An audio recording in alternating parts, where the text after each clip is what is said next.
ঐক্যমত কমিশনে দুইটা ভাগ ছিল। একটা হলো সবাই যেটাতে ঐক্যমত হয়েছে, আর সাথে যেটা নোট অফ ডিসেন্ট ছিল সেটা ছিল দলীয় মতামত। আমরা এনসিপির পক্ষ থেকে মনে করি দলীয় মতামত গণভোটে যাওয়া উচিত না। সবাই যেটাতে ঐক্যমত হয়েছে সেটাই গণভোটে যেতে হবে, এক নম্বর। দুই নম্বর জিনিসটা হলো, আপনারা জানেন ঐক্যমত কমিশন সুপারিশমালা দিয়েছে। আজকে অনেকদিন হয়ে গেল, সরকার থেকে আমরা এটা বাস্তবায়নের কোনো উদ্যোগ দেখতে পাচ্ছি না। এজন্য সরকারের কাছে আমরা দাবি জানাচ্ছি, আপনারা স্পষ্ট ডেট ঘোষণা করেন যে কোন দিন আপনারা আদেশটা জারি করবেন। থার্ড পয়েন্টটা হলো, এই আদেশটা অবশ্যই ডক্টর ইউনূস জারি করতে হবে। এই আদেশের মধ্যে পবিত্র সনদে যদি চুক্তি সাইন বসানোর কোনো পায়তারা করে তাহলে বাংলাদেশের ছাত্র জনতা আবার মাঠে থাকবে এবং সেই সময়ে চুক্তির পদত্যাগ করতে হবে। এজন্য ডক্টর ইউনূসের কাছে আহ্বান থাকবে যে আপনি আদেশ জারি করবেন, গণঅভ্যুত্থানে ছাত্র জনতা আপনাকে বসিয়েছে, এটাতে আপনার স্ট্রিক্ট থাকতে হবে। আরেকটা বিষয় যেটা আমাদের সামনে এসেছে, বর্তমানে আসনের লোক দেখিয়ে গণতন্ত্রের যে পথ সেটাকে রুদ্ধ করা হচ্ছে।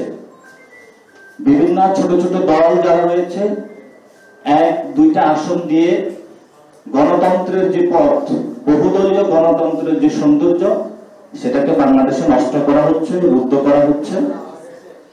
এবং আরপিওতে যে প্রত্যেকটি দল তার নিজস্ব প্রতীকে ইলেকশন করবে, সংস্কার কার্যক্রম যে ঐক্যমত হয়েছিল সবাই, সেটারই ভিত্তিতে নির্বাচন কমিশন থেকে এবং আইন উপদেষ্টার যে স্বাক্ষর, সেখানের মধ্য দিয়ে উপদেষ্টা মহলের একটি সিদ্ধান্ত এসেছে যে প্রত্যেকটা দল তার নিজস্ব প্রতীকে হলো নির্বাচন করবে।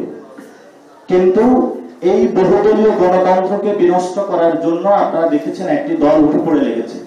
আমরা সেখানে বলি যে প্রত্যেকটা দলকে নিজস্ব প্রতীকে নির্বাচন করার জন্য তাদেরকে সুযোগ করে দিতে হবে এবং গণতন্ত্রের পক্ষে, গণতন্ত্রকে গলা টিপে হত্যা করার জন্য যে প্রচেষ্টা চালানো হচ্ছে, আশা করি যে সরকার এবং সিভিল সোসাইটি, বাংলাদেশে যারা রাজনৈতিক দিগ্গজন রয়েছেন তারা উদ্যোগ নেবেন, তারাই অপচেষ্টাকে ঠেকিয়ে দিবেন। যেটা আরপিওর অনুচ্ছেদ 20 যেটা অলরেডি এটা অনুমোদন হয়েছে, কিন্তু সেই জিনিসটা হলো সরকারের সাথে বার্গেইন করে, সরকারকে প্রেসার ক্রিয়েট করে পিছনের দরজা দিয়ে এই অনুচ্ছেদ যে 20 নম্বর আরপিও রয়েছে সেটাকে পরিবর্তন করার জন্য একটি দল পায়তারা চালাচ্ছে। সেটা আমরা দেশবাসীর কাছে আহ্বান জানাচ্ছি যে যদি কোনো বড় দল, কোনো যদি ছোট দলের কাছে প্রতীক বিক্রি করে, আপনারা তাদেরকে ভোট দিবেন না।